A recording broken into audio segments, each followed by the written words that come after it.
दोस्तों, हम हर हफ्ते बड़ी मेहनत से आपके लिए एक दिल दहला देने वाली एनिमेटेड हॉरर स्टोरी बनाते हैं। तो अगर आप हमारी यानी खूनी मंडे चैनल की कहानियां एंजॉय कर रहे हैं तो हमारे चैनल को सब्सक्राइब कीजिए और हमारी लेटेस्ट वीडियोस की नोटिफिकेशन के लिए बेल आइकन दबाना मत भूलना।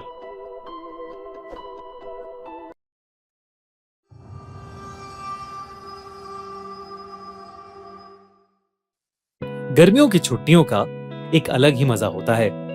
स्कूल बंद होता है और मस्ती करने का फुल टाइम मिलता है। ये कहानी भी ऐसी ही एक समर वेकेशन की है। 1998 की बात है। 16 साल की निशा और उसका 13 साल का छोटा भाई अमन उस साल की समर वेकेशन के लिए बहुत एक्साइटेड थे, क्योंकि वो करीब 10 साल बाद अपने नाना नानी से मिलने जा रहे थे। उनके नाना नानी शिमला हिल स्टेशन के पास एक छोटे से गांव में रहते थे। एक पुराना सा खेत वाला फार्म हाउस, जहां कभी भी लाइट चली जाती थी। पर अमन और निशा बहुत एक्साइटेड थे। ये पहली बार था जब वो अपने पेरेंट्स के बिना ट्रैवल कर रहे थे। एक लंबा सफर तय करके उनकी ट्रेन शिमला में रुकी। स्टेशन पर सिर्फ वो दोनों ही उतरे। उतरते ही उन्होंने अपने नाना नानी को देखा और बैग्स उठाकर उनकी तरफ दौड़ पड़े। नाना नानी बिल्कुल वैसे ही लग रहे थे जैसे उनकी यादों में थे, बस अब थोड़े कमजोर हो गए थे। उस समय तेज धूप पड़ रही थी और काफी गर्मी थी, लेकिन उसके बावजूद उनके नाना नानी ने शॉल ओढ़े हुए थे। उनकी आंखों में एक अजीब सा खालीपन था। चेहरे पर मुस्कुराहट तो थी, लेकिन बहुत ही नकली सी। लेकिन अमन और निशा का ध्यान इन चीजों पर गया ही नहीं। वो तो अपने नाना नानी से मिलकर बहुत खुश थे। पूरी कार राइड में दोनों अपनी ट्रेन के सफर की स्टोरी सुनाते रहे। नाना नानी ज्यादा कुछ नहीं बोले, सिर्फ हाँ में हाँ मिलाते रहे और बार बार गाड़ी के रियर व्यू मिरर से उन्हें देखते रहे। शिमला से करीब 1 घंटा कार ड्राइव करके वो लोग घर पहुंच गए। उनके नाना नानी का एक बड़ा सा फार्म हाउस था, पर काफी पुराना हो चुका था। पीली दीवारें और चारों तरफ जंगली घास। ऐसा लग रहा था कि जैसे उस घर को कोई मेंटेन ही नहीं करता है। दूर दूर तक कोई और घर नहीं था। रात हो चुकी थी तो आसपास कुछ दिखाई भी नहीं दे रहा था। घर के बाहर वरांडा में एक पुरानी रॉकिंग चेयर थी, जो बिना हवा के भी हल्की हल्की हिल रही थी। अमन ने मजाक में बोला कि ऐसी ही जगह पर हॉरर मूवीज शूट होती हैं, और दोनों भाई बहन हंस पड़े। घर के अंदर सब कुछ पुराना था। ब्लैक एंड व्हाइट फोटोज, लकड़ी का फर्नीचर और एक अजीब सी स्मेल, जैसे कुछ सड़ रहा हो। जब दोनों ने मुंह बनाया तो नानी मुस्कुराते हुए बोली, ये गोबर की स्मेल है, खेतों से आ रही है।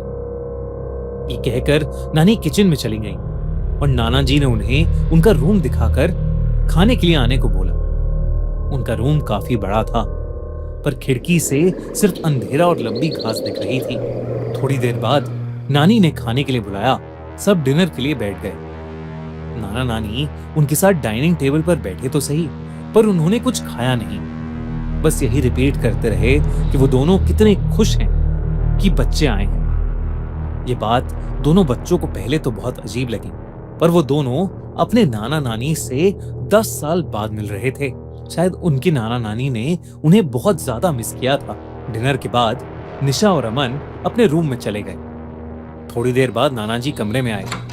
गुड नाइट कहकर नाना जी ने लाइट ऑफ की और जाने से पहले बोला, रात में यहाँ कई जानवरों की आवाजें आती हैं, डरना नहीं और कमरे के बाहर बिल्कुल भी मत निकलना। ये कहकर नाना जी उनके कमरे से चले गए और थके हुए बच्चे कब सोए उन्हें पता ही नहीं चला। हर बार कोई नया सॉफ्टवेयर मिलता है, प्रॉमिसिंग लगता है, पर फिर एक्सेस के लिए वेट करना पड़ता है और एंड में कुछ नहीं मिलता। लेकिन विक्रांत का टूल अलग है, ना वेट ना कोड, बस खोलते ही काम शुरू। सिर्फ कुछ टाइम इसे यूज किया और बैलेंस रिसीट्स बदलने लगे। आओ देखते हैं कि ये वर्क कैसे करता है। लेफ्ट साइड पर असिस्टेंट का प्रेडिक्शन, राइट साइड पर प्लेटफॉर्म एंटर करते हैं। आप एक ऑटोमेटिक एग्जिट सेट करते हो ड्रॉप से पहले और बूम, सब परफेक्टली मैच होता है। चलिए एक बार और ट्राई करते हैं। असिस्टेंट ने फॉल पॉइंट बताया 4.29, फॉलो किया और वेट किया। लो, फिर से परफेक्ट रिजल्ट मिला। आजकल कई लोग अपने रिजल्ट शेयर कर रहे हैं, फाइनली एक टूल जो सच में काम करता है बिना कुछ मांगे। अगर आप भी देखना चाहते हो तो नीचे लिंक फॉलो करो, विक्रांत के चैनल से जुड़ जाओ और असिस्टेंट खुद यूज करके देखो। Instant access, no delay. जब तक अवेलेबल है तब तक ट्राई जरूर करो। अगले 2 दिन काफी नॉर्मल गुजरे। हर दिन नाना नानी दोनों को उठाने आते।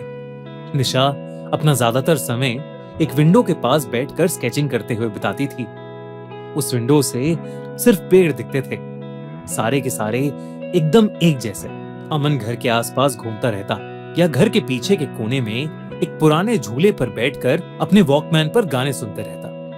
नाना नानी हर दोपहर ये कहकर घर से निकल जाते कि वो दोनों खेत में काम करने जा रहे हैं और सीधा रात को वापस आते। घर में एक लैंडलाइन फोन भी था, पर वो खराब पड़ा था, तो वो बच्चे अपने मम्मी पापा से भी बात नहीं कर पा रहे थे। कुछ छोटी छोटी चीजें भी थीं जो थोड़ी अजीब थी, जैसे नाना नानी कभी भी उनके साथ कुछ खाते नहीं थे। हर बार कोई ना कोई बहाना करके दोनों डाइनिंग टेबल पर बस बैठे रहते।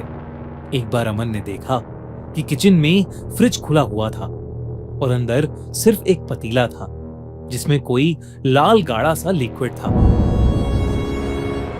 जब उसने पूछा तो नानी ने सिर्फ इतना कहा कि वो एक पुरानी फैमिली रेसिपी है और वो जोर जोर से हंसने लगी।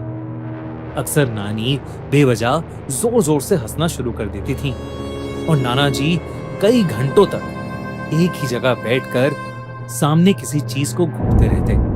दोनों भाई बहन को लगा कि ये सब बुढ़ापे की निशानी है। उस रात निशा की आंख किसी आवाज से खुली। आवाज दरवाजे के बाहर से आई थी। तभी दरवाजे के नीचे से एक बड़ी सी शैडो गुजरी, सिर्फ 1 सेकंड के लिए। नाना जी की वार्निंग भूलकर निशा दरवाजे के पास दबे पांव गई और उसने धीरे से दरवाजा खोला। वो अजीब सी बदबू अब और तेज हो गई थी। सामने अंधेरा था, पर किसी के गुर्राने की आवाज आ रही थी। वो कोई जानवर नहीं लग रहा था, वो कुछ और ही था। इससे पहले कि निशा उसके पास जाकर कुछ समझ पाती, अचानक से किसी ने उसके कंधे पर हाथ रखा और उसकी चीख निकल गई। उसके पीछे उसकी नानी थी।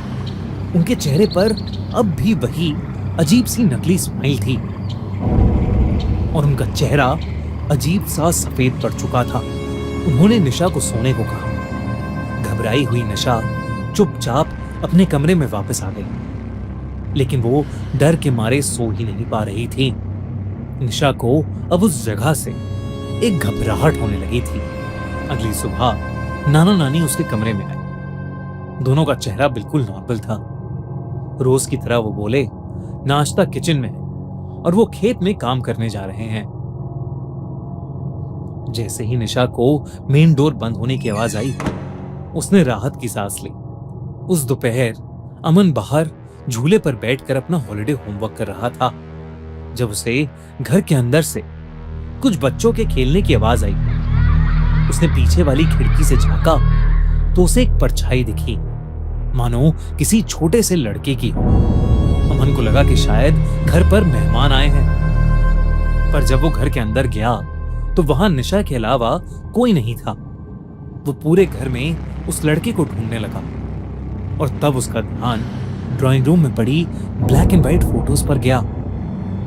बीच में उनके नाना नानी की एक बड़ी सी फोटो थी और उनकी आंखों से खून बह रहा था। ये देखकर अमन डर गया। उसने फौरन निशा को बुलाकर वो फोटोज दिखाई, लेकिन तब वो फोटोज एकदम नॉर्मल थीं। निशा ने भी अमन को अपने साथ हुआ कल रात का किस्सा बताया। दोनों बच्चों के हाथ पैर ठंडे पड़ चुके थे। आखिर चल क्या रहा था उस घर में? घर में टोटल 3 कमरे थे। उनके नाना नानी का रूम फर्स्ट फ्लोर पर था और वो हमेशा ही बंद रहता था। ऐसा लग रहा था कि जैसे वो गंदी सी बदबू उन्हीं के कमरे से आ रही है। उन दोनों ने किसी तरह चाबियों के गुच्छे से चाबी ढूंढकर वो कमरा खोला। दरवाजा खोलते ही उन्हें एक बहुत ही गंदी स्मेल आई। अंदर बेड पर 2 सड़ती हुई बॉडीज पड़ी थीं। दोनों अपना मुंह ढककर थोड़ा और पास गए तो निशा ने देखा कि एक बॉडी के गले में वही लॉकेट था जो नानी पहना करती थी। निशा के पैरों तले जमीन खिसक गई। वो समझ गई कि ये लाशें उनके नाना नानी की हैं।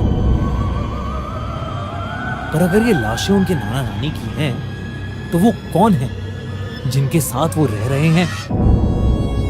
दोस्तों, ये था इस कहानी का पार्ट 1। इसका पार्ट 2 देखने के लिए सब्सक्राइब करो हमारा चैनल खूनी मंडे और देखो अगले हफ्ते कि इस कहानी में आगे क्या होता है। और हाँ, अगर वेट नहीं हो रहा तो tune in to the horror show by Khooni Monday podcast on Spotify पर इसका पार्ट 2 ऑलरेडी लाइव हो चुका है। उसकी लिंक डिस्क्रिप्शन और पिन कमेंट में। अगर आप भी देखना चाहते हो तो नीचे लिंक फॉलो करो, विक्रांत के चैनल से जुड़ जाओ और असिस्टेंट खुद यूज करके देखो। Instant access, no delay. जब तक अवेलेबल है तब तक ट्राई जरूर करो।